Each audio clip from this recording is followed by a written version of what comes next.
তার গ্রামের বাড়িতে অদ্ভুত সব ঘটনা ঘটে, তিনি সেই ঘটনা আমাদের সাথে শেয়ার করেছিলেন। ঘটনাটি আমার গ্রামের বাড়ি হচ্ছে চাঁপাইনবাবগঞ্জ জেলার রহনপুর গ্রামে। আচ্ছা, আমি তখন আপনি পড়াশোনার কারণে ঢাকায় আছেন? হ্যাঁ, আমি পড়াশোনার কারণে ঢাকায় আছি। ঢাকায় আসার পরও আমার একটা ঘটনা ঘটেছে, আমি সেটা পরে বলছি। প্রথম ঘটনাটা বলি, যেটা বিক্ষিপ্তভাবে ঘটেছিল আমার সাথে। আমি তখন ক্লাস 5-এর ছাত্র, এবং আমার একটা অভ্যাস ছিল যে আমি রাত্রের একটা নির্দিষ্ট সময় আমি আমার ফুফাতো ভাইয়ের সাথে ঘুমাতাম একসাথে। আমি আমার ফুফাতো ভাই তুহিন একসাথে ঘুমাতাম, তুহিন ভাই। তারপরে একটা সময় আমার ঘুম ভেঙে যেত, সেটা 3টার সময় হতো বা 4টার সময় হতো। ঘুম ভেঙে গেলে আমি আবার আম্মা আব্বার কাছে গিয়ে ঘুমাতাম, এবং এটা আমার একটা অভ্যাসে পরিণত হয়েছিল। এবং বুঝতে পারতাম যে আমার আব্বা আম্মাও বিষয়টা খুব এনজয় করতো, তাদেরও ভালো লাগতো যে ছেলে শুচ্ছে আমাদের সাথে। রাইট। তো একদিন আমি এরকম আমার ঘুম 3টা-4টার দিকে, টাইমটা আমি নির্দিষ্ট করে বলতে পারবো না, 3টা-4টার মধ্যেই হবে। তারপরে আমি আম্মার ঘরে যাই, আম্মাকে ডাক দিই। আমার ঠিক বিছানার যেভাবে আম্মারা ঘুমাতো তার মাথার পাশেই জানালাটা ছিল, এখান থেকে ডাক দিতাম। জানালাটা ভাঙা ছিল, পুরোনো বাড়ি ছিল। আচ্ছা। তো আম্মাকে ডাক দিলাম, আম্মা দরজা খুললো, তখন আমি ভিতরে গেলাম। তো আমি যাওয়ার পরে ঘুমানোটা, আমরা তো সাধারণত সোজা হয়ে ঘুমাই, বিছানাটা যেরকম থাকে, কিন্তু যখন লম্বা হয়ে শুয়ে থাকি, দৈর্ঘ্য যেটা খাটের এক প্রান্তে মাথা থাকে আর এক প্রান্তে পা থাকে, এরকম হয়ে যায়।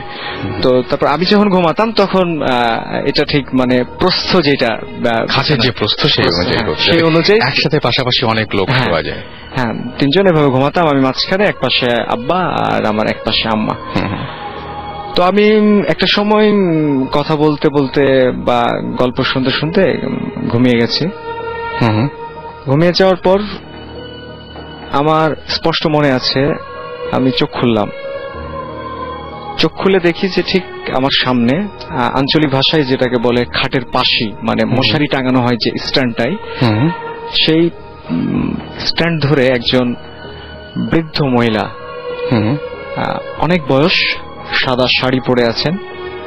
উনি খাটের স্ট্যান্ডটা ধরে আমার দিকে তাকিয়ে হাসছে, এবং তার হাসিটা আমার চোখে সবসময় ভাসে, যে কোনো ভয়ঙ্কর হাসি না, মনে হচ্ছে যে আমাকে দেখে তার ভালো লাগছে, একটা স্নেহের হাসি। সেই হাসিটা উনি আমাকে হাসছেন, এবং আমি হয়তো তখন এত কিছু বুঝতাম না বলে আমিও বিন্দু মাত্র ভয় পাইনি। আমিও ওনাকে দেখে হাসছি, উনিও হাসছেন, আমিও হাসছি।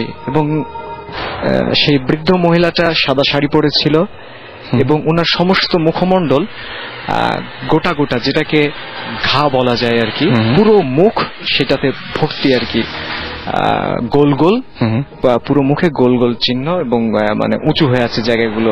রাস্তায় মাঝে মাঝে কোন ভিক্ষুকদের দেখা যায় এভাবে, যে শরীরে অনেক কিছু উঠে আছে টাইপের কিছু একটা, ওই রকম পুরো মুখে। কিন্তু উনি আমাকে দেখে হাসছেন, যেভাবে একটা বাচ্চাকে দেখলে মানুষ আদরের ভাষায় হাসে, সেই হাসিটা উনি আমাকে দেখে হাসছেন, এবং আমি ওনাকে দেখে হাসছি।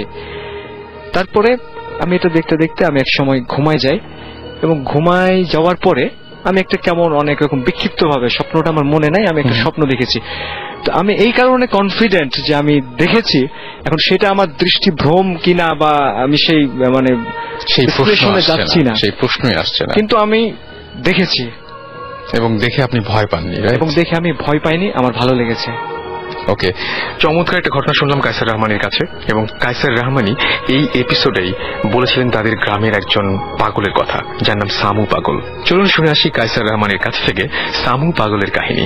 আমার মূল ঘটনাটার আগে কি আরেকটা ঘটনা বলা যাবে? হ্যাঁ, শিওর, আপনি বলতে পারেন। সেই ঘটনাটা আমিও প্রত্যক্ষদর্শী। আমি এর আগেও বললাম যে আমি আর আমার ফুফাতো ভাই, কাজিন তুহিন ভাই, আমার অনেক সিনিয়র, আমরা একসাথে এক ঘরে ঘুমাতাম। ফুফাতো ভাই আমাদের সাথেই থাকতেন। তখন আমি ক্লাস 8 অথবা 9-এ পড়ি। তো আমাদের বাড়িটা মাটির দোতলা, তার পাশে আবার একটা ছোট্ট কয়েকটা ঘর। তো আমাদের যেটা বাথরুম ছিল, সেটার কোনো দরজা ছিল না, সেটা ছিল আপনার চট, গ্রামে চট বলে ওটাকে আর কি, মানে যেটা হচ্ছে বস্তা বা sack, হ্যাঁ, হ্যাঁ, ওটা দিয়ে দেওয়া হয়েছিল ওটার উপরে বাথরুমে। তো আমি ঘরে, তুহিন ভাইয়া প্রায় রাত তখন 2:30-3টা এরকম হবে, উঠেছে বাথরুমে যাবার জন্য। ওকে। তো উঠে দেখে যে পানির শব্দ। তো উনি লাইট যেহেতু উনি অন করেছে, আমার ঘুম ভেঙে গেছে। তো উনি আবার ভাবলো যে মামি মানে আমার আম্মা অথবা আব্বা থাকতে পারে। তো উনি আম্মার কথাটা বেশি মনে করছে, মামি হয়তো আছে, এই জন্য আবার চলে আসছেন ওখান থেকে ঘরে। 10-15 মিনিট পরে আবার সেখানে গেছে, দেখেছে পানি পড়ছে। ওকে। তো উনি বিষয়টা খুব সহজভাবে নিয়েছে, আসছে। এসে আবারও প্রায় 15-20 মিনিট পরে গেছে, দেখেছে তখনও পানির শব্দ, পানি ব্যবহার করলে যেরকম শব্দ সেরকম শব্দ আছে। তারপরে এসে আমাকে বলছে যে কি বাথরুমে মনে হয় মামি গেছে অথবা মামা গেছে। মানে আমি জিজ্ঞেস করেছি যে কি ব্যাপার। তো এতক্ষণ লাগার তো কথা না, প্রায় 45 মিনিট 1 ঘন্টা হয়ে গেছে এরকম। তখন আমি রুমে বসা, তুহিন ভাইয়া ওই যে জানালার কথা বললাম, ওই যে জানালায় গিয়ে বলছে মামি মামি এভাবে ডাকছে। তখন আম্মা কথা বলেছে। আম্মা যখন কথা বলেছে তখন মানে তুহিন ভাইয়ের ফার্স্ট প্রশ্নটা মাথায় আসছে যে তাহলে ওইখানে কে, রহমানি যেহেতু রুমে, মামি রুমে। তো বলছে যে বাথরুমের লাইটটা জ্বালান তো, মানে লাগে বাথরুমের লাইটটা আমাদের ঘর থেকে, আম্মার ঘর থেকে যেত। আম্মা এটা দিয়েছে। তো লাইটটা দেওয়ার আগেই তুহিন ভাই আবার ওই রুম থেকে বাথরুমের ওইখানে গেছে। তো উনি দেখে কি এক মহিলা এবং মহিলার সাথে একটা 2-3 বছরের বাচ্চা, দুইজনই বাথরুম থেকে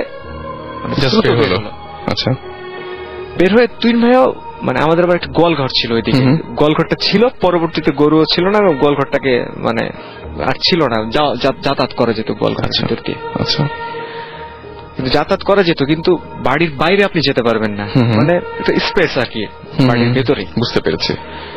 তো ওইখানে মানে ওইদিকে ওনারা মানে ওই দুইজন বাচ্চা এবং মহিলা দুইজনই দৌড় দিয়েছে। ওকে। দৌড় দেয়া দেখে তুহিন ভাইয়াও ওদের পিছনে দৌড় দিচ্ছে। একটা সময় মহিলাটা মানে গ্রামের ভাষায় এটাকে ড্যানা বলে, বাহুটা, মহিলাটা ওই ছেলের এই বাহুটা ধরা মাত্র মানে ওইখান থেকে নিখোঁজ। দুজন অদৃশ্য হয়ে গেছে। কিরকম? দুজন অদৃশ্য হয়ে গেছে একদম চোখের সামনে, একদম চোখের সামনে। তখন আমি আসছি, আম্মাও আসছে, আব্বাও আসছে, দিয়ে বললো যে এই ঘটনা। বাথরুমে গেলাম, বাথরুমে গিয়ে দেখলাম যে অনেকক্ষণ বাথরুম ইউজ না করলে দেখতে কিন্তু খুব ভালো লাগে যে বাথরুমে কোনো পানি নাই, শুকিয়ে গেছে পুরো বাথরুম শুকিয়ে গেছে, শুকানো মানে ওখানে কোনো পানির ব্যবহার হয়নি, কিন্তু পানির আওয়াজ পাওয়া গিয়েছিল। তো এবার আমার মানে এটাও কিন্তু বেশ ভয়ঙ্কর ঘটনা। সেটা হচ্ছে যে আমার এসএসসি পরীক্ষার সময় আমার আব্বা মারা যায়। আব্বা মারা যাওয়ার পরে আমি ঢাকায় খালাম্মা খালুর কাছে মানুষ হয়েছি। এই পর্যন্ত আমি খালাম্মা খালু মানে আমার দেখাশোনা করেন। ওকে। তো আমি ঢাকায় আসার পর খুব অনেকদিন পর পর বাড়ি যাই। আর স্বাভাবিকভাবে আমি বাড়ি গেলে পড়াশোনা কম করি এবং আড্ডাটা বেশি দিই এবং আমার বন্ধু বান্ধব প্রচুর, যে কারণে আম্মাও চায় না যে আমি বেশি বাড়ি আসি, মানে আমার জন্য যে ওখানে থাকলেই পড়াশোনা বেশি করবে। একবার আমি এই ঘটনা কিন্তু পাশে ব্র্যাকেটে লিখেছিলাম মারাত্মক। আপনারা একটু যারা শুনছেন এই মুহূর্তে আমি বলবো যে খুব খুব কনসেন্ট্রেট করবেন এই ঘটনার উপরে। ঘটনাটার ভেতরে একটা মানে কি বলবো যে ভয়াবহ একটা ব্যাপার আছে। এবং আপনারা জিনিস খেয়াল করবেন যে আজকে সবগুলো ঘটনার কাছাকাছি ধরনের, আমরা আমাদের যেটা প্রত্যেকবার মানে এই কোইন্সিডেন্সটা হয় যে প্রত্যেকটা ঘটনা একটু কাছাকাছি ধরনের। তোমরা শুনি। তো প্রথমে আমাদের গ্রামটার একটু বর্ণনা দিই যে চাঁপাইনবাবগঞ্জ জেলার লাস্ট স্টেশনটা হচ্ছে রহনপুর স্টেশন। Okay. মানে ওটার পরে ইন্ডিয়া। আমি গিয়েছি, আমি ওই দিক দিয়ে মানে ওই পুরো জায়গাগুলো আমার দেখা আছে, এই জন্য যে আমি ওই দিক দিয়ে একবার ইন্ডিয়া গিয়েছিলাম। আচ্ছা, হতে পারে। হ্যাঁ, তো আমাদেরটা লাস্ট স্টেশন, যার ফলে মানে আমাদের রহনপুর গ্রামে অসংখ্য পাগল দেখা যায়। মানে সম্ভবত ট্রেনে উঠে যাওয়ার পর ট্রেন আমাদের ওইখানে তো অনেকক্ষণ থাকে, ট্রেন 1-2 দিন থেকে যায়। যখন দেখে যে চলছে না তখন হয়তো তারা নেমে পড়ে, যার কারণে মানে বিচিত্র রকমের পাগল কিন্তু মানে 2-1 মাস পর পরই সেখানে দেখা যায়। তো রহনপুর বড় বাজার যেটা, সেখানে একজন পাগল ছিলেন, ওর নাম হচ্ছে সামু পাগল। আমরা স্থানীয়ভাবে তাকে সামু পাগল বলি। তো সামু পাগল ওর হচ্ছে যে পাগলরা সাধারণত একটু অপরিষ্কার হয় এবং মানে চুল অপরিষ্কার হয়, দাড়ি গোসল করে না ঠিক মতো। কিন্তু ওটার সে বিপরীত ছিল। আচ্ছা, সুদর্শন ছিল চেহারা, ফর্সা, মুখ ভর্তি কালো দাড়ি, আর চুলও অনেক ঘন এবং খুব বড় না, কিন্তু মানে ঘনত্বের কারণে মনে হতো যে অনেক বেশি চুল।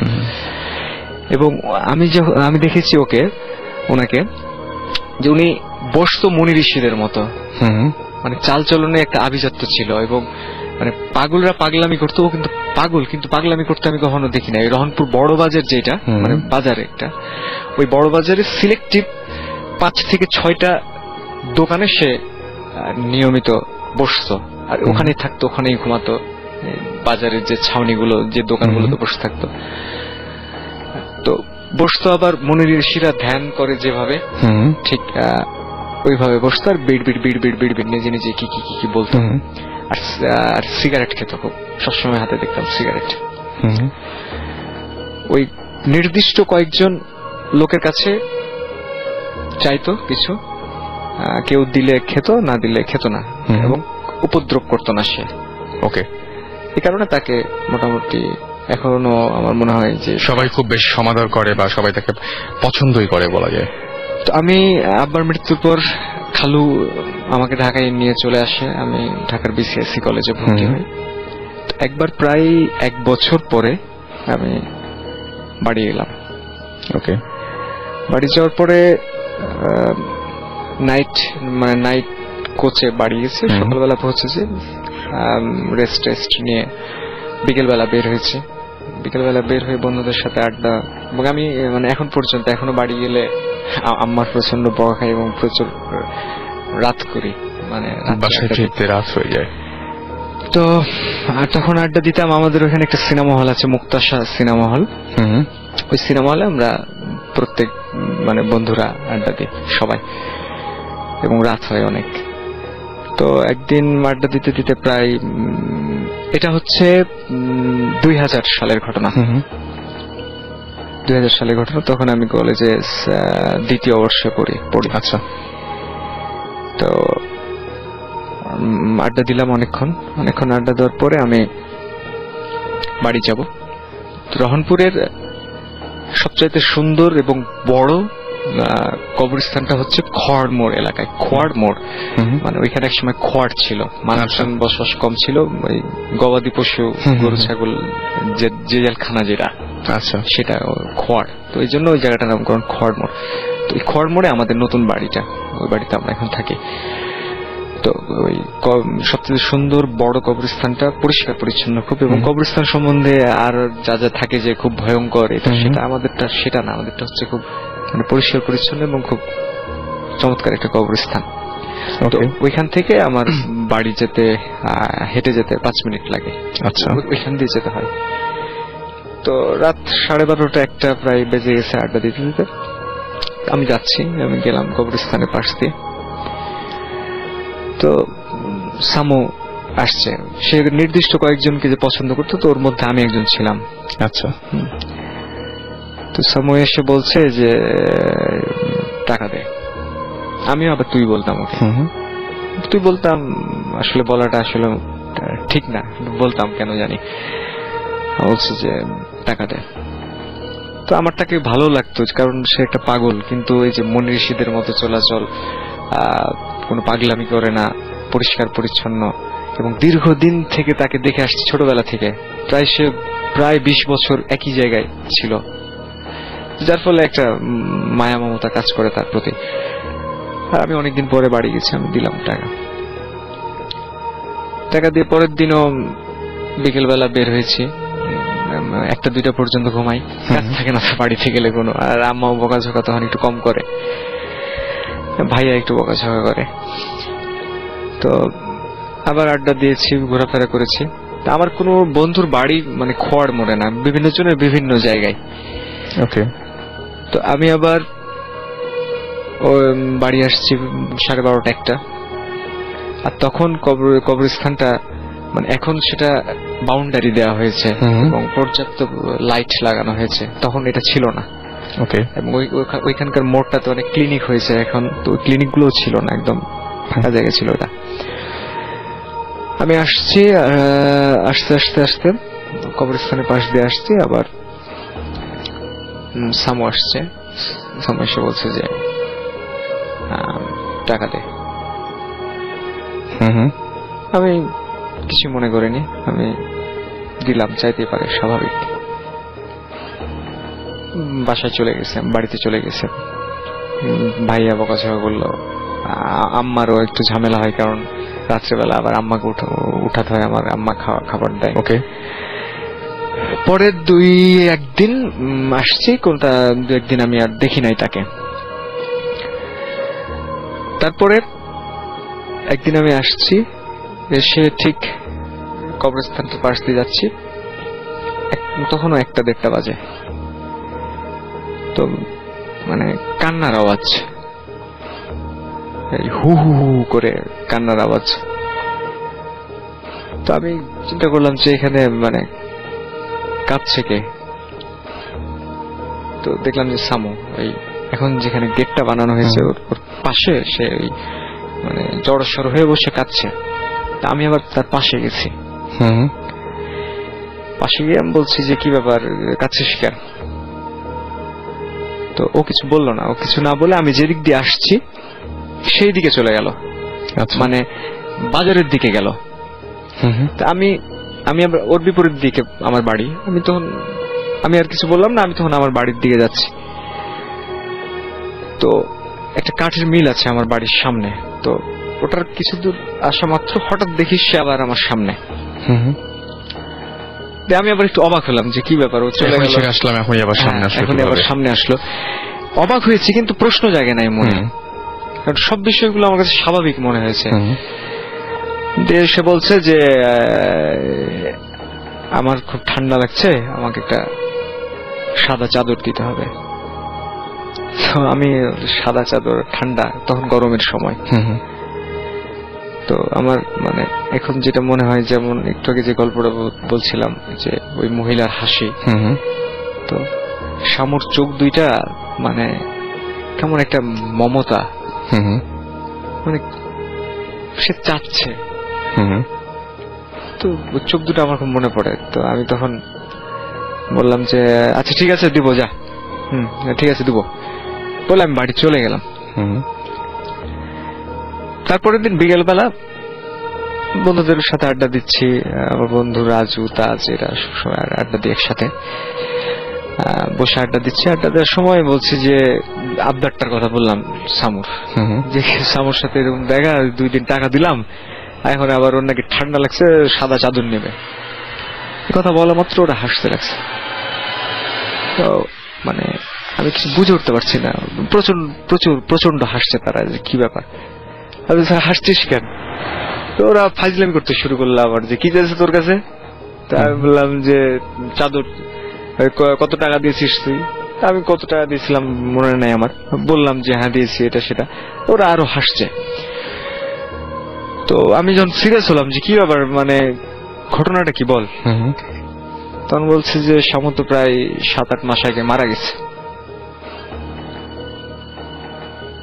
তো মানে এই কথা শুনে মানে আমিও বুঝতে পারছি না যে মানে ওরা কি আমার সাথে তাহলে কি ফাজলামি করছে নাকি? সেটাই, কারণ আপনার সাথে সামুর তার আগে কয়দিন দেখা হয়েছে মোটমাট? আমার মোট 3বার দেখা হয়েছে এবং 2বার টাকা চেয়েছে, 1বার চাদর চেয়েছে। একবার চাদর চেয়েছে। মাঝখানে শুধু 2 দিন দেখা হয় নাই তার সাথে আমার, মানে আমি 4-5 দিন প্রত্যেকবার ছিলাম। কি গোরস্থানের সামনে দেখা হয়েছিল? প্রত্যেকবার গোরস্থানের সামনে, এবং লাস্টে একবার যে হ্যাঁ, কাঠে। কিন্তু আমি তাকে গোরস্থান থেকে আসতে দেখিনি।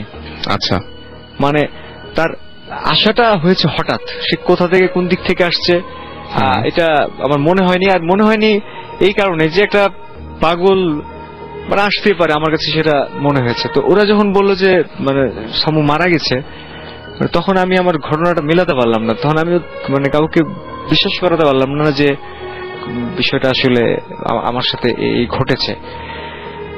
তো আমি তাদেরকে সব ঘটনা খুলে বললাম। ওদের মধ্যে হয়তো কেউ বিশ্বাস করলো, কেউ করে নাই। কিন্তু এখন পর্যন্ত আমি যখন মানে যাই বাড়িতে, তো অনেকেই নাকি আমি নিজেও শুনেছি, আমাদের এক কাকা আমাদের এই পাড়ার, উনিও বলেছেন আমাকে যে সামুকে নাকি মানে ওকে দাফন করা হয়েছে আমাদের কবরস্থানে, মানে রহনপুর কবরস্থানে, খড়মোর কবরস্থানে। তো দেখা যায় নাকি যে সামু ওই কবরের উপরে বসে জিকির করছে। আচ্ছা, তো এই ঘটনাটা মানে আমিও চাই যে এটা কেউ যদি ভুল প্রমাণ করে দিতে পারতো আমাকে, যে না তুমি ভুল দেখেছো, বা তোমার এই জিনিসগুলো ঘটেনি আসলে। হ্যাঁ, যে আসলে তাহলে আপনি অনেক খুশি হতেন। আমিও অনেক খুশি হতাম যে আমার ভয় লেগেছে বা আমি খুব ভয় পেয়েছি বা আমার খুব খারাপ লেগেছে তা না, আমার ভালো লেগেছে যে একটা মানুষ দেখা দিয়েছে আমার কাছে কিছু চেয়েছে, আমার সেটা মানে ভিতরে ভালো লেগেছে। কিন্তু যখন মানুষ বলে যে না এসব কিছু না, এটা তুমি ভুল দেখেছো, এখন দেখেছি তো আমি, বুঝবেন আপনি, মানে একদম আপনি কি করে বুঝবেন যে আমি ভুল দেখেছি না ঠিক দেখেছি? দেখেছি তো আমি, এবং আমি দেখেছি, আমি সামুকে দেখেছি এবং সে এসেছে। এবং আমিও চাই যদি কেউ এটা প্রমাণ করে দিতে পারে যে না আসলে তুমি দেখোনি, কারণ আমার কাছে তো এখন এটা রহস্য হয়ে আছে যে মানে কেন আপনি একদমই বিলিভ করতেন না ব্যাপারগুলো যে এরকম হতে পারে বা এর ধরনের না। কিছু। সুতরাং এমন না যে মানে একটা জিনিস পরপর 3বার ঘটেছে আপনার কাছে, হ্যাঁ। এবং আপনি জানতেন না যে এই লোকটা জীবিত না মৃত। হ্যাঁ, আমি জানতাম না, কারণ হচ্ছে যে একটা পাগল বেঁচে আছে না মারা গেছে, এটা একটা important কারো কাছে না বন্ধুদের ব্যাপারটা। আড্ডার ভিতরে এটা একটা কোনো ইম্পর্টেন্ট বিষয় না। তো যখন আমি শুনলাম যে প্রায় 7-8 মাস আগে সামু মারা গেছে, তখন মানে আমি মানে থান্ডার হয়ে গেছেন যে এটা কিভাবে সম্ভব হলো। মানে আমি কি বলবো, মানে বোঝাতে পারছি না যে এটা কি করে সম্ভব। যদি আসলে প্রত্যেকের জীবনে এরকম একটা করে ঘটনা ঘটতো তাহলে হয়তো বোঝানো যেত যে না ভাই যা দেখেছি, মানে এটা বলে বোঝানো যাবে না। মানে অ্যাকচুয়ালি অনেকে হয়তো এরকম ভাবে বলেন, এই ধরনের কোয়েশ্চেন করেন। আসলে ব্যাপারটা হচ্ছে কি যে আমরা কাউকে বিশ্বাস করতে তো বসিনি, তবে সত্যি কথা কি যে আমরা কোনো কিছু চোখ দিয়ে না দেখলে আসলে বিশ্বাস করতে আমাদের ঝামেলা হয়। কিন্তু আমি এখন দেখতে পাচ্ছি আমার সামনে উনি বসে এত। আচ্ছা, বেসিক্যালি আমরা একবার একটা খবর পেলাম যে একটা বাসায় একটা রুম আছে, যে রুমে যে ঘুমায়, মানে রাতের বেলা ঘুমিয়ে গেলে ওর জীবন আর সকাল হয় না। এটা আবার কি ধরনের? এটা তো মানে ভয়াবহ ব্যাপার। এটা শুনেই ওয়ার লাইক হোয়াট, এটার মানে কি? ওর জীবনে সকাল হয় না মানে? So what the hell is going on? So তারপরে বের হলো যে ওখানে নাকি ওই রেজা যেটা বললো কারা যদি থাকতো, ওরা জিন টিন পালতো, and then something went wrong. কি ওয়েন্ট রং ওটা ওরা ক্লিয়ারলি বলতে পারেনি, বাট সামথিং ওয়েন্ট রং। তারপর থেকে ওর জিন পালতো ওদের ওই নানা বা দাদা ওই টাইপের একজন আর কি। সো উনি মারা যান, উনি নর্মালি মারা যান আর কি, বয়স শেষের পর বুড়ো বয়সে ভালো মতোই মারা যান। তো উনি মারা যাওয়ার পর থেকে উনার ঘরে মানে এমনি কোনো ঝামেলা নেই, কোনো আওয়াজ নেই, কিছু নেই, রাতের বেলা কিছু হয় না। কিন্তু হঠাৎ every say 5 years or 6 years ওখানে যদি কেউ ঘুমায় তাহলে ওর জীবনে নাকি সকাল হয় না। তার মানে এই কথাটার মানে কি? তারপর বের হলো যে ওখানে নাকি 4 জন পরপর যেটা হয়েছে, 2 went blind ওই রুমে ঘুমিয়ে, আর 2 জন went into coma. ও মাই গড। সো যারা ব্লাইন্ড হয়ে গেছিলেন ওরা for what ever reason within 2-3 years মারা গেছে, যে 2 জন ব্লাইন্ড হয়ে গেছিল। আর যারা কোমায় গেছিল কোমাগুলো আবার খুব লম্বা কোমা হয়নি, মারা গেছেন তার? না না ওরা মারা যায়নি, ওনারা আচ্ছা। সুস্থ হয়েছে। Okay. এবং ওটা ভেরি শর্ট কোমা, সে একদিনের কোমা বা 2 দিনের কোমা। So, কোমা থেকে উঠে ও দুজনই একই ঘটনা করছে। ঘটনাটা হচ্ছে যে ক্লিয়ারলি ওদের মনে আছে রাতের বেলা ওরা ঘুমাইতে গেছে, তারপর সকালবেলা নর্মালি একটা ঘুম ভাঙে না, মানে আছে না there is a normal time যে ঘুমটা ভাঙে, তো ওইভাবে ওদের ঘুম ভাঙছে। ঘুমের এই ঘুটঘুটে অন্ধকার, আচ্ছা। ঘুটঘুটে অন্ধকার। তো একজন had a radium watch, radium ওয়াচে দেখে যে সকাল 7টা বাজে না 8টা বাজে, বাইরে ইটস কমপ্লিটলি ডার্ক। এবং ওই এটা মানে যখন এই ঘটনা ঘটেছিল তখন ইনফ্যাক্ট এখনো বাসার আশেপাশে অত লাইট নাই, একটু মফস্বল টাইপের জায়গায়, সো কম আলো টালো আছে। তো ও দেখে যে সকাল সম্পূর্ণ অন্ধকার, জানলা বাইরে নেই, কিচ্ছু দেখা যাচ্ছে না, একটা লাইটও নাই, কিছু নাই, কোনো বাসার সাথে দেখা যায় না। সে বাসা থেকে নাকি বের হয়েছে সম্পূর্ণ অন্ধকারে, একটু মানে চাঁদও নাই, মানে কিচ্ছু নাই, মানে হালকা নাকি তারার আলো, প্রচন্ড মেঘলা, মানে ক্লিয়ারলি কিছুই দেখা যাচ্ছে না। তো সে অন্ধকারে পুরো বাসা নাকি খালি, ওখানে তো ও একা থাকতো না, মানে পুরো ফ্যামিলি থাকে, কাউকে সে খুঁজে পায় না, কিছু না।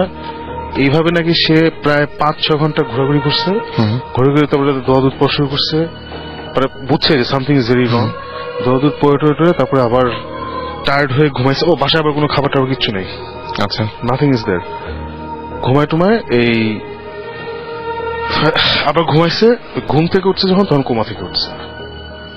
এবং যে দুজন কোমা থেকে উঠছে ওরা একই কথা বলছে, আর যারা ব্লাইন্ড হয়ে মারা গেছে ওরাও ভেরি সিমিলার স্টোরি বলছে। কিন্তু ওদের আর ঘুমটা ভাঙেনি, মানে ওরা যখন মানে একদম অন্ধকারই ছিল সারা সময়টা। ওদের ওই দে ওয়ার ব্লাইন্ড, ওরা কোমায় যায় নাই বাট দে ওয়ার ব্লাইন্ড, আর বাকি দুটো কোমায় গেছে বাট দে লিভড। আচ্ছা, ব্লাইন্ড হয়, তার মানে তারা বেশি লাকি। হ্যাঁ তারা অনেক লাকি। আমরা এই স্টোরি শুনে, মানে যে স্টোরিটা বলছি is a good storyteller, মানে ওই লাইন দিয়ে আমাদের হুক করে ফেলছে যে এখানে ঘুমাইলে সকাল হয় না। তখন সুমন ভাই, তখন এটা নিয়ে আমাদের খুব ডিসকাশন হয়েছে যে এখানে আসলে মানে it sounds a bit dangerous. যে একটা হচ্ছে ডেঞ্জারাস, একটা হচ্ছে যে এই ঘটনাগুলো হচ্ছে in a span of 5-6 years. এমন না যে আমরা ওখানে যাবো ছোট হবে, এটাও কিছু নাই। আর ওখানে এখন ওই বাসাতে বেসিক্যালি একটা কেয়ারটেকার থাকে, ও আবার বাইরে থাকে, ও ভিতরে থাকে না, ওই ফ্যামিলি বিদেশ চলে গেছে। আচ্ছা, তো বাসাটা খালি।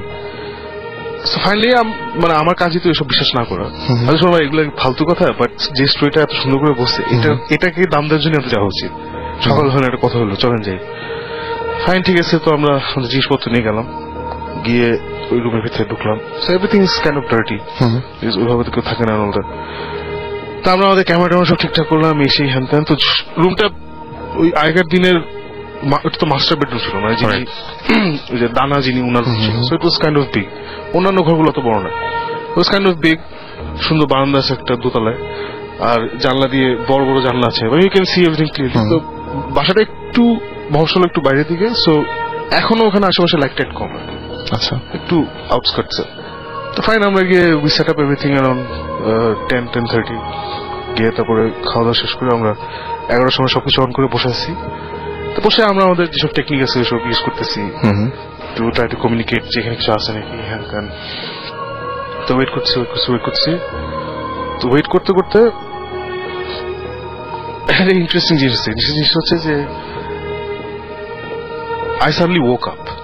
আচ্ছা, ওকে, এন্ড এক্স্যাক্টলি আমি যেভাবে বলছি ভাবে, মানে আমি ঘুমাই গেছি কখন আমি জানি না। ও আচ্ছা, আপনি মাঝে ঘুমিয়েও গেছেন? হ্যাঁ, ওয়েট করছি। নেক্সট থিং আমি ঘুম থেকে উঠছি, উঠে দেখি যে সুমন ভাই, জীবন ওরা ঘুমায় আছে। ও মাই গড, দুজন ঘুমায় আছে। This is, but first of all আমরা ঘুমাই না, সেকেন্ডলি 3 জন একসাথে জীবনে ঘুমাইনি আমরা, মানে ঘুমানোর প্রশ্ন না, এটা একেবারেই প্রশ্ন উঠে না। তখন আমি এই জীবনের সঙ্গে উঠেছি। তো তখন জীবন তো উঠে, হ্যাঁ কিসে, হ্যাঁ কি ঘুমাই গেছি, কি হয়েছে, এই ওই নিশ্চয় এখানে কিছু আছে। আমি are you feeling something? Jibran was feeling nothing. আচ্ছা, নাথিং, জিবরান পুরা ব্ল্যাঙ্ক। তো জিবরান ভাই সবসময় বলতে পারে, হ্যাঁ, জিবরান বলে এখানে তো আই ডোন্ট ফিল এনিথিং। তো শুন ভাই বলে, জীবন আমিও কিচ্ছু ফিল করতেছি না, কিন্তু আমরা ঘুমাইলাম কেন? আমি বললাম যে হয়তো আমরা যে খাইছি রাতে ওইখানে লোকাল খাবার আছে না হোটেল থেকে, না প্রবলি ওখানে উল্টা গেছিল, সেই জন্য ঘুমাই গেছি। তো সবাই বলে না, এটা too much of A coincidence যে এখানে নাকি ঘুমাইলে সকাল হয় না, আমরা এসে ঘুমাই গেছি। এটি আমাদের কাজ হচ্ছে না ঘুমানো। একদম, মানে কোন সময় এটা তো কখনোই হয় না। এক্স্যাক্টলি। সো এটা নিয়ে তো তখন ঘুম থেকে যখন উঠছি আমরা খুব বেশিক্ষণ ঘুমাইনি। আমরা সে 11টা থেকে আমরা অফিসিয়ালি ওকে ইনভেস্টিগেশন স্টার্ট। সো তারপরে নিশ্চয়ই অ্যাটলিস্ট কত 12টা পর্যন্ত তো আমরা জেগেছিলাম, ঘড়ি টড়ি দেখছি তো। 12টার মধ্যে গেছি আমরা 12:30টার দিকে মাইকের কাছে যাই, 12:30টার দিকে প্রবলি ঘুমাই গেছি। আচ্ছা, and we slept for half an hour max. কিন্তু হাফ অ্যান আওয়ার কিন্তু ওই সেশনে অনেক অনেক অনেক অনেক, কারণ ওখানে বিছানা নেই, কিছু নাই, কিছু কয়েকটা টেবিল ছিল আর চেয়ার ছিল কয়েকটা। সো ওই চেয়ার টেবিল ওখানে বসে কেমনি ঘুমেছে আমি জানি না। এনিওয়ে ঘুম থেকে উঠলাম, বললাম আচ্ছা ফাইন, অসুবিধা নেই, আমরা কিছু মিস করলে ক্যামেরায় ধরা পড়বে হ্যান ত্যান। সো ঠিক আছে, বসে আছি। হঠাৎ করে এটা আমাদের অবশ্য অনেকবারই হয়েছে, বাট এখানেও হয়েছে। সেটা হচ্ছে যে ইকুইপমেন্ট স্টার্ট ফেলিং। ও মাই গড। ক্যামেরার লাইট দেখলাম হয়তো টাচ করে ব্লিঙ্ক আউট করলো। সোনা বলে আচ্ছা অসুবিধা নেই, ব্যাকআপ ক্যামেরা আছে, ওটা নিয়ে আসো, একটা ব্যাটারিটা ঠিক আছে মনে হয়। সো জিবরান ব্যাটারি চেঞ্জ করলো। তো ততক্ষণ আমরা অন্য ক্যামেরা বসাই দিছি। আমরা আবার একটা ক্যামেরা ব্লিঙ্ক আউট করলে ওইটাকেই ঠিক না করে আমরা ইমিডিয়েটলি অন্য ক্যামেরা বসাই দিই। আচ্ছা, আমরা অন্য ক্যামেরা বসে দিচ্ছি, ওটা ব্যাটারি চেঞ্জ করে দেখলাম যে না ওটা ঠিক আছে, তো দেখে দিচ্ছি। তো ওই ক্যামেরা কিছুক্ষণ চললো, সে 5 মিনিট, ওটাও দেখলাম যে পাওয়ার চলে গেলো। পাওয়ার চলে গেলো, তা আমি আবার জীবনে বললাম, Jibon are you feeling anything? And what did you say? Nothing, nothing, absolutely nothing. কিচ্ছু ফিল করতেছে না। সুমন ভাই কমপ্লিটলি ব্ল্যাঙ্ক। তখন আমার ভয় লাগা শুরু হয়েছে। ও মাই গড। দাঁড়া ভাই, এটা কি হচ্ছে? বিকজ ইকুইপমেন্ট দুইটা পরপর কেন ফেল করবে, এন্ড আমার দুই যারা এসব বুঝে ওরা কিছু বুঝতেছে না কেন, এবং ঘুমাই গেছি আমরা তিনজন, সবচেয়ে আমি সবচেয়ে আগে আমি উঠছি কেন, সেটা মানে কিছু একটা সামথিং ইজ রং, এতই রং যে ওরা বুঝতেছে না কোন লেভেলের রং। তারপরে দেখলাম যে আমাদের ওই একটা ইএমএফ রিডার আছে, ইএমএফ রিডার বের করলাম, ওটাও দেখি এভরিথিং ইজ নর্মাল, কোনো ইলেকট্রোম্যাগনেটিক ইন্টারফারেন্স হ্যান ত্যান কিচ্ছু নাই। Then basically something very dramatic happened. সেটা হচ্ছে যে ধাম করে সব অন্ধকার হয়ে গেছে। আচ্ছা, পুরো মুভির মতো ধাম করে অন্ধকার হয়ে গেল। এখন এটা শুনতে খুব ড্রামাটিক লাগে। রেশনাল এক্সপ্রেশন হচ্ছে যে বাইরে যে দুদিন আমরা তো লাইট অফ করি না, বাইরে কয়েকটা লাইট ছিল, ওই লাইট স্ট্রিট লাইট গুলো কারেন্ট চলে গেছে। আচ্ছা, তো মজার ব্যাপার হচ্ছে আমরা জানলা থেকে ক্লিয়ারলি দেখছিলাম একটা টাওয়ার গুলো থাকে না, টাওয়ার উপরে একটা লাইট আছে। হঠাৎ করে শুনে বলে যে সাকিব টাওয়ারটা দেখতেছো? এটা হচ্ছে ধাম করে সব অন্ধকার হয়ে গেছে। উনি সামহাও টাওয়ার দিয়ে আমি যা দেখতেছি, বলে লাইটটাকে দেখো। তখন আমি জিমের সময় পাশে দাঁড়ালাম জানলাম, এন্ড উই সি লাইটটা ইটস গোয়িং অ্যাওয়ে, চলে যাচ্ছে দূরে। হ্যাঁ। সো টাওয়ারটা বেশ দূরে ছিল, মানে ইট ওয়াজ হিউজ টাওয়ার, বেশ দূরে। সো লাইটটা তখন ক্লিয়ারলি বোঝা যাচ্ছে, এন্ড ওই দিন হয় অমাবস্যা ছিল বা মেঘের চাঁদ ঢাকা ছিল, what ever, it was very dark. ওই লাইটটা দেখে আমার জীবনের সময় এগুলো পরে ডিসকাসড, আমার মনে হয়েছে কি জীবনে ওই একটাই আলো আছে, ওই আলো চলে গেলো সব শেষ। মানে ওটাকে ফ্লাইং হবে, মানে চলে যাচ্ছিল নাকি? সম্পূর্ণ অন্ধকার, আমরা কিন্তু একজন একজনের দেখতে পাচ্ছি। ওই তোর বাইরে লাইট দেখা যাচ্ছে না? এখানে কিন্তু হঠাৎ ওটা যদি চলে যেতে থাকে হঠাৎ করে, স্টুডিওতে তো এখন অনেক লাইট, অনেক light। সব লাইট যদি চলে যায় আমরা কিন্তু একজনের সাথে দেখতে পারবো না, নো, রাইট? সো তখন কিন্তু আমরা একজনের সাথে দেখতে পাচ্ছি না, আমাদের পয়েন্ট অফ জানলাটাও ক্লিয়ারলি বোঝা যাচ্ছে না, আলো পয়েন্ট অফ রেফারেন্স ছিল খালি, আর আমাদের ওই যে ইকুইপমেন্ট ফেলিয়ার হচ্ছে, ক্যামেরা সব টর্চ মর্চ কিছুই কাজ করতেছে না, I don't know Y. Okay, so তখন আমার মনে হচ্ছে যে ওই আলোটাই হচ্ছে আমার জীবনের একমাত্র আলো, ওই আলো যদি চলে যায় উই ফিনিশড একদম। এটা কেন মনে হচ্ছে আমি জানি না, আমরা তিনজন ওখানে তাকিয়েছিলাম, আর উই কুডন্ট ইভেন মুভ, দাঁড়ায় মানে move as in not that কেউ ধরেছিল আমাদের, মানে জাস্ট ওখানে সবাই দাঁড়াইছিলাম, দাঁড়ায় দেখছি যে আলোটা আস্তে আস্তে আস্তে করে দূরে চলে গেল, চলে গিয়ে এই জাস্ট মিশে গেল, বুঝছো, অন্ধকারের সাথে মিশে গেল জিনিসটা। ওকে, তারপরে দেয়ার ওয়াজ কমপ্লিট ডার্কনেস। তখন সুমন ভাই সুরা পড়া শুরু করলো, জীবন সুরা পড়া শুরু করলো, এন্ড উইদিন হোয়াট 30 সেকেন্ডস টিং করে আবার রাস্তা সব আলো চলে আসে। আচ্ছা, এন্ড দেখি টাওয়ারের আলোটাও আছে। So that was a very very, এটা খুবই স্ক্যারি, খুবই স্ক্যারি একটা এপিসোড। এন্ড এটা নিয়ে এটা বলে দিচ্ছি এই কারণে, বিকজ এটা কোনো এপিসোড করতে পারবো না, বিকজ কিছু হয় নাই আদার দেন কারেন্ট চলে গেছে। কিন্তু সকালবেলায় কি আপনারা ঠিক মতো জেগেছিলেন আবার নাকি আবার না তারপর আমরা ওখানে কাট আচ্ছা একদম সকাল ওই রুমে বসে আর সকাল দেখা কোনো শখ নেই। আচ্ছা ওইখান থেকে তখনই আমরা তলবা গুটিয়ে এগুলো কল সুমন ভাই থাকে is like pack up leaving and we left গিয়ে তারপরে ওনার ওই ভদ্রলোক আমরা বলছি যে ওই রুমে ডেফিনেটলি প্রবলেম আছে। দেন হিজ লাইক আপনারা কি পেয়েছেন? আমরা কিছুই পাইনি। মানে কিন্তু আপনারা কি এই জিনিসটা যেটা বললেন এটা কি ভিডিও করে দেখানো যায় না যে কি হয়েছে? ভিডিওতে যেটা আসছে যে এটা আমি বলতে হ্যাঁ বলো জিনিস হচ্ছে কি যে প্রথম যেটা সাকিব বলে যে অফ হয়ে যাওয়া মানে মুভি দেখি না একদম পুরো গ্লো হয়ে অফ হয়ে চলে যায় একদম করে এক্স্যাক্টলি ওটাই। আমি suppose to be the tech guy, আমার ক্যামেরা আই কুড এক্সপ্লেইন যে আমার ক্যামেরা ব্যাটারি গেল কিন্তু আমার ইনফ্রারেড হচ্ছে সেপারেট একটা মেশিন, ওটার লাইট অফ হয়ে যাওয়া ইজ ভেরি মানে অড। কিন্তু আমাদের ঘুমানোটা খুব সুন্দর আসছে। হ্যাঁ ঘুমানোটা খুব আমরা পরে আমরা রিভিউ করছি। ঘুমানোটা হচ্ছে যে আমরা আমাদের ওই আড্ডা মারতে আড্ডা ঠিক না ওই স্পিরিটদের সাথে কমিউনিকেট করার চেষ্টা করছি হ্যান ত্যান করে তারপরে করতে করতে টায়ার্ড হয়ে গেছি হয়ে বসছি একজন এক জায়গায় বসে একটু হালকা কথাবার্তা হচ্ছে। সো সব চাই হয়েছে আমি দেখলাম যে আউট জাস্ট চোখটা একটু বুঝছি তারপরে দেখে আমার কোনো শ্বাস নেই। তারপর দেখি জিবরান শুনবে বলছে যে দেখছেন সাকিব ঘুমাই গেছে। হ্যাঁ দেখছো ঘুমাইগুলো বুঝলাম না ইনভেস্টিগেশন সে ঘুমায় নাকি কেউ। একটু পরে দেখি শুনবে চুপ তারপরে দেখি জিবরানও জাস্ট এমনি বসতে বসতে জাস্ট চোখটা বন্ধ করে তো তিনজন ঘুম। তারপরে নাইস 30 মিনিট ফুটেজ আমরা ঘুমাচ্ছি। ও মাই গড, তার মানে একদম কিচ্ছুই পাওয়া যায়নি কিন্তু যা পেয়েছেন সেই ঘটনাটা মানে আমাকে যেটা মনে হয় যে এই জিনিসটাই ড্রামা যে মতো করে আর কি এই জিনিসটা প্রেজেন্ট করা যায় অনেক। ওইটাই মানে এটা নিয়ে অনেক মানে আমি এটা শেয়ার করছি বিকজ এটা ডেফিনেটলি সিজন 1 এর দেখাবো না বিকজ এটা ইনভেস্টিগেশন যেমন বলতে যত মজা দেখাতে আসলে তো মজা না। আমাদের একটা জিনিস আছে কি যে আমরা ইনভেস্টিগেশন যখন দেখাই ইটস অ্যাকচুয়াল ইনভেস্টিগেশন, এটা কোনো ড্রামাটাইজ করা হয় না। আমরা যে ড্রামা পার্টটা করি ওটা হচ্ছে রিএনেকমেন্ট অফ ওখানে কি হয়েছিল ওকে আমাদের আসার আগে। ইনভেস্টিগেশন গুলো একদম রিয়েল। সো আমরা usually we never talk about things that আমরা ক্যামেরা ধরতে পারিনি। সাহেব এটা বলছে বিকজ এটা this is one of those things যেটা হয়েছে আমাদের ক্যামেরা ধরা পড়েনি। এটা বললেও বিশ্বাস রাখার কিছু করার নেই কিন্তু দিস ইজ অ্যাবসলিউটলি ইট। তারপর আই এগ্রি এটা আমরা আবার ওখানে ফেরত যাবো। আচ্ছা এরকম এবং আমার যেটা মনে হয় যে ওই রুমের মধ্যে কারো থাকা দরকার শুধু আচ্ছা ক্যামেরাও তো অফ হয়ে যাবে। পাওয়ার ড্রেনটা ওয়াজ মানে ওইটাই মানে লাইটটা অবভিয়াসলি টাওয়ার থেকে কোথাও যায়নি, ইট ওয়াজ দেয়ার। মানে রাতে কিন্তু ওই তুমি তো কষ্ট গেছো অনেকবার ওই খুব বড় এলাকায় আকাশের দিকে তারা থাকলে না তখন অপটিক্যাল ইলুশন হয় আর মনে হয় যে তারাগুলো নড়ছে আর তার মাঝখানে আবার আরো প্যাচ লাগায় যদি একটা স্যাটেলাইট থাকে স্যার তো আসলেই নড়ছে, একদমই নড়ছে। সো ওইখানে কিছু একটা অপটিক্যাল ইলুশন হয়েছিল যেটা আমরা তিনজনই একসাথে ওটা শেয়ার করছি। ওকে আর বাট ওই ফিলিংটা ওয়াজ অ্যামেজিং। ওই মানে হঠাৎ সব ডার্ক হয়ে গেল এন্ড আমাদের তখন মনে হচ্ছিল ওই আলোটা চলে গেলে উই ফিনিশড। এই ফিলিংটা ওয়াজ অ্যামেজিং একটা ফিলিং। ফরচুনেটলি ওই আলো চলে যাওয়ার কিছুক্ষণ পরে কাজ চলে আসছে। ফরচুনেটলি ব্যাপারটা আমার কাছে মানে আমি এখনো জিনিসটা আমার কাছে মোটেই স্বাভাবিক লাগছে না সত্যি কথা। না একদমই ওইটাই তো মানে this is the first time যে আমরা we went back end we told him যে ভাই আপনার রুমে ঝামেলা আছে। তখন উনি বলছে তাই আপনার কি পেয়েছেন? ওই আমরা কিছুই পাইনি। খুশি আমরা কিছুই পাইনি বাট আমরা এই ডিবাঙ্কার আমি বলছি যে I am the debunker, I am telling you that room has a problem. And this is the first time I've seen you little moved. মানে ও তো সবসময় না মানে এগুলো কিছু না মানে ওই সামনেও যদি এসে দাঁড়ায় সাকিব বলবে your not real go away. কিন্তু এবার ফার্স্ট টাইম দেখলাম সাকিবকে মানে হি ওয়াজ রিয়েলি মানে ভয় পাওয়ার মতো একটা ব্যাপার ঘটেছিল আসলে।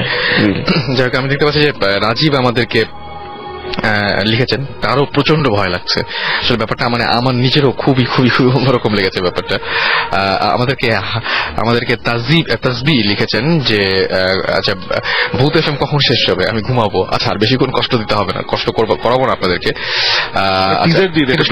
কিন্তু সবাই কি এটা চান যে ভূত এফএম এখনই শেষ হয়ে যাক? যদি চান তাহলে শেষ করা যায় এখনই। ব্লাইন্ড ডেভিল লিখেছেন সাকিব ভাইয়ের এই স্টোরিটা শোনার পরে ঘুম আসবে কিনা জানি না বাট ঘুমানো উচিত। সো আমার মনে হয় যে হ্যাঁ সেটাই ঘুমানো উচিত। আচ্ছা এবং একজন জিজ্ঞেস করেছেন যে সাকিব ভাই আপনার নাম লিখেননি, আপনাদের মোবাইলটা কি চেক করছিলেন সময় মোবাইলে কোনো লাইট টাইট কিছু ছিল কিনা, এরকম কিছু দেখেছিলেন কিনা? মোবাইলের light was not working, video light was not working, torch light was not working. এবং এটা ইজ কমন মানে আমাদের এটা বেশ কয়েকবার হয়েছে। ওকে পাওয়ার ড্রিম একদম। পরে যেটা হচ্ছে যে কমপ্লিট ডার্কনেস, এটা খুব এইটা মানে ওটার সাথে এটার জীবন হয়নি। আর আরেকটা জিনিস হয়, সে কি পাওয়ার ফেরত আসে, মানে আমাদের হ্যাঁ, ইকুইপমেন্ট এটা কাজ খুব করে অদ্ভুত ব্যাপার যে আমার আমার যখন ড্রেন হয়ে যায় একদম শেষ, মানে একদম উই নো ইটস গন। কিন্তু যখন ইলেকট্রিসিটি ফেরত আসছে, আমার মানে আমাদের টর্চটা ফেরত আসছে, আমাদের ভৌতিক ফার্স্ট জিনিস সবার কাছে এখনো everybody has a torch, no matter where we go. Normal situation আমাদের কিরিং এর সাথে, সো দ্যাট ওয়াজ উইয়ার্ড, কারণ সাকিবের লাইটটা নেভার ফেলস। সেটাই। ওকে, আমরা একটা ছোট্ট ব্রেকে যাব, একটা গানের একটা বিরতিতে যাব। এর মাঝখানে আপনি যদি এসএমএস করতে চান, শাউট লিখে স্পেস দিয়ে আপনার নাম লিখে স্পেস দিয়ে আপনার মেসেজ লিখে পাঠিয়ে দিন 9840 নাম্বার। যারা এসএমএস মানে বড় করে ঘটনা জানাতে চান, এবং অনেকে হয়তো অপেক্ষা করছেন যে আপনার ঘটনাটা যেন পড়ে শোনানো হয় বা